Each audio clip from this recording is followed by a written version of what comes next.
অন্তর্বর্তীকালীন সরকারের প্রধান উপদেষ্টা ডক্টর মোহাম্মদ ইউনূস বলেছেন, ছাত্র সমাজের আকাঙ্ক্ষা অনুযায়ী সংস্কার ও দেশ পুনর্গঠনের পর একটি অবাধ ও নিরপেক্ষ নির্বাচন দেয়া হবে। রাজধানীর হোটেল ইন্টারকন্টিনেন্টালে বিদেশি কূটনীতিকদের সাথে বৈঠকে তিনি একথা বলেন। বাংলাদেশকে এগিয়ে নিতে বর্তমান প্রেক্ষাপটে বিবেচনায় বিদেশি কূটনীতিকদের সহায়তা কামনা করেন প্রধান উপদেষ্টা। পার্থ রহমানের প্রতিবেদন।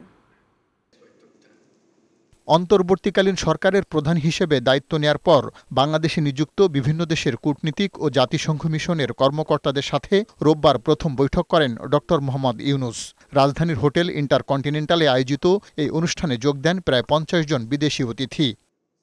বৈঠকের শুরুতে কূটনীতিকদের উদ্দেশ্যে সংক্ষিপ্ত বক্তব্য রাখেন প্রধান উপদেষ্টা। তিনি বলেন, ছাত্র আন্দোলনের বিশেষ পরিস্থিতিতে তাকে দেশের দায়িত্ব নিতে হয়েছে।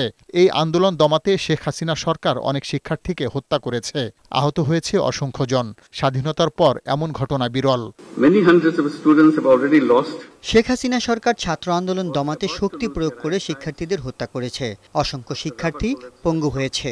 রাবার বুলেটের আঘাতে চোখের আলো হারিয়েছে অনেকে। স্বাধীনতার পর এমন হত্যাকাণ্ড আর হয়নি।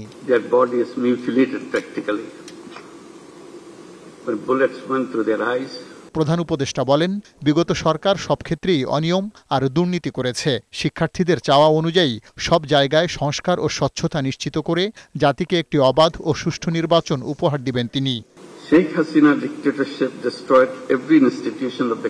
বিগত সরকার অনিয়ম আর দুর্নীতির মাধ্যমে দেশের সব সেক্টরগুলোকে ধ্বংস করেছে।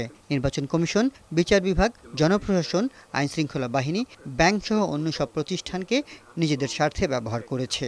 এসব ক্ষেত্রসহ গণমাধ্যমে প্রয়োজনীয় সংস্কার করে সবার কাছে একটি গ্রহণযোগ্য নির্বাচন দেয়া আমাদের লক্ষ্য। Generations of young people grew up without exercising their voting rights. They never had an opportunity to go to a polling booth. বাংলাদেশের পাশে থেকে বিদেশি রাষ্ট্রগুলোকে সহযোগিতা করার আহ্বান জানান ডক্টর ইউনূস। তিনি জানান, বাংলাদেশ যতগুলো আন্তর্জাতিক চুক্তি করেছে তা বাস্তবায়ন করা হবে।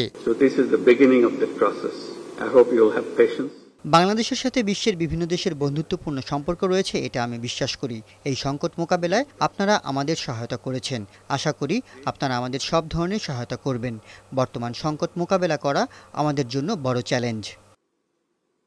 কূটনীতিকদের সাথে প্রধান উপদেষ্টার বৈঠকের পর বিস্তারিত সাংবাদিকদের কাছে তুলে ধরেন প্রধান উপদেষ্টার প্রেস সচিব শফিকুল আলম। তিনি জানান, মিয়ানমার থেকে জোরপূর্বক বাস্তুচ্যুত হয়ে বাংলাদেশে আশ্রয় নেয়া রোহিঙ্গাদের নিজ দেশে প্রত্যাবাসনে কূটনীতিকদের সহায়তা চেয়েছেন ডক্টর মোহাম্মদ ইউনূস। পার্থ রহমান, বৈশাখী সংবাদ, ঢাকা।